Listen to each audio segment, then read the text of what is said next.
The Coca-Cola Company, a global beverage giant, has found itself in a fizzy situation with the Internal Revenue Service, or IRS. The issue? A whopping $6 billion tax bill. The IRS claims that Coca-Cola owes back taxes from 2007 to 2009. This disagreement stems from how Coca-Cola calculates its U.S. income, specifically profits earned through its intricate network of foreign licensees and affiliates. This isn't just pocket change. This dispute represents a significant sum even for a company as large as Coca-Cola. It highlights the complex world of international tax law and its impact on multinational corporations. The IRS argues that Coca-Cola underestimated its U.S. taxable income by attributing a larger portion of its profits to its foreign subsidiaries. This case is about more than just one company.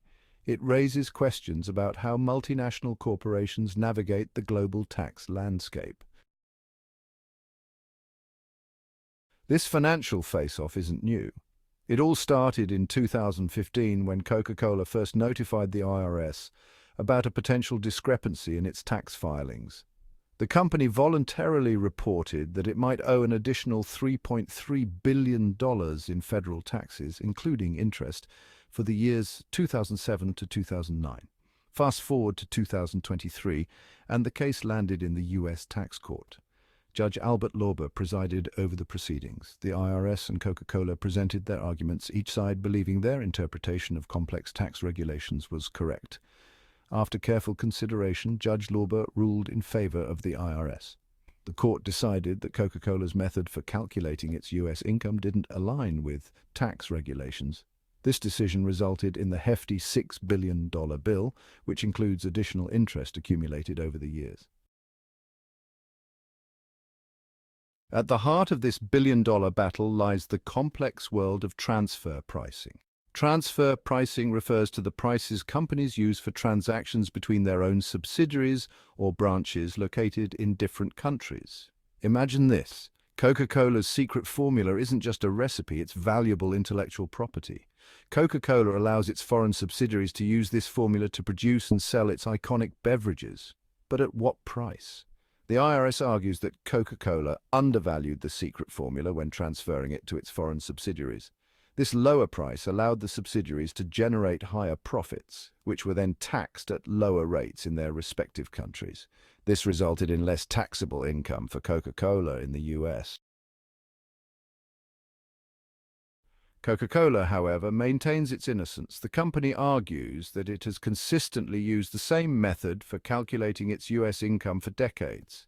This method, they claim, is based on a long-standing agreement with the IRS. The company believes that the IRS and Judge Lauber have misinterpreted the relevant tax regulations. Coca-Cola stresses that its transfer pricing practices are above board and comply with international tax laws. Despite making the $6 billion payment, Coca-Cola is confident that it will ultimately win the legal battle. The company plans to appeal Judge Lauber's decision. They expect a full or partial refund if the appeal goes in their favor.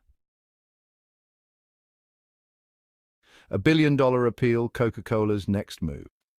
Coca-Cola has 90 days from the date of the tax court's decision to file an appeal. The appeal process can be lengthy and complex, involving multiple stages and legal arguments. It's a high-stakes game, and both Coca-Cola and the IRS are expected to bring their A-game. The appeal will likely focus on the interpretation of the relevant tax laws and whether Coca-Cola's transfer pricing practices were indeed unlawful. Expert witnesses, financial documents, and legal precedents will be presented to support each side's position. The outcome of the appeal is uncertain. It could take several years for a final decision to be reached. The decision will not only impact Coca-Cola's bottom line, but could also set a precedent for other multinational corporations facing similar tax disputes. The stakes are high potential impact on Coca-Cola's future. While Coca-Cola is a financial behemoth, a $6 billion tax bill is not insignificant. If the company loses its appeal, it could impact its profitability and future investments. This financial burden could potentially lead to higher prices for consumers, reduced dividends for shareholders, or even job cuts.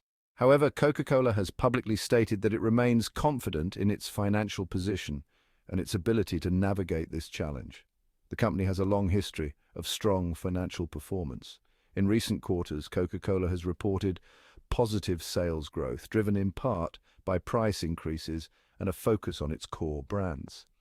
This strong performance could help mitigate the potential financial impact of the tax dispute. Beyond the bottle, the wider implications for multinationals.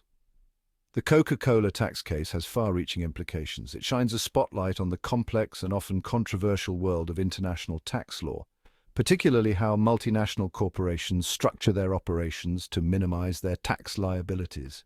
This case could potentially influence how other multinational companies approach transfer pricing and allocate their profits globally. It could also lead to increased scrutiny from tax authorities worldwide who are keen on ensuring that companies pay their fair share of taxes.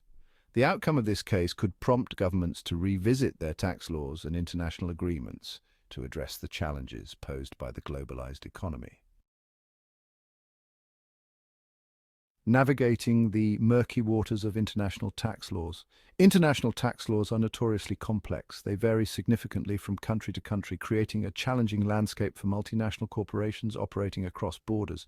These laws are often open to interpretation, leading to disputes between companies and tax authorities. Transfer pricing, in particular, is a grey area. Companies are expected to use arm's-length pricing, meaning they should price transactions between their subsidiaries as if they were independent entities. However, determining a fair price for intangible assets like intellectual property can be subjective. The Coca-Cola case highlights the need for greater clarity and harmonization of international tax laws to create a level playing field for businesses and reduce the risk of costly disputes. The taxman cometh why this case matters for everyone. While the intricacies of transfer pricing and international tax law might seem distant to the average person, this case matters for everyone. Taxes are the lifeblood of governments, funding essential public services such as healthcare, education, and infrastructure. When multinational corporations are able to minimize their tax liabilities through complex legal structures, it reduces the resources available for these vital public services. This can lead to a decline in the quality of life for citizens and hinder economic growth. The Coca-Cola case highlights the need for a fair and transparent tax system that ensures corporations contribute their fair share to society. What's next? The long road ahead for Coca-Cola and the IRS. The $6 billion tax battle between Coca-Cola and the IRS is far from over. The appeal process is expected to be lengthy and complex with no guaranteed outcome. Both sides will present their arguments, and it will be up to the courts to decide whether Coca-Cola's transfer pricing practices were lawful. This case will likely have significant implications for Coca-Cola and the broader business world. It could influence how other multinational corporations structure their operations and approach transfer pricing. It could also lead to changes in international tax laws and enforcement. The public will be watching closely as this high-stakes legal battle unfolds. Conclusion: a battle for the balance sheet. The Coca-Cola tax case is a reminder that even the most iconic and successful companies are not immune to the complexities of the global tax system. It highlights the challenges faced by multinational corporations operating in a world with different tax laws and regulations. This case is about more than just one company and one tax bill. It's a battle for the balance sheet, a test of international tax law, and a reminder that everyone has a stake in ensuring a fair and equitable tax system.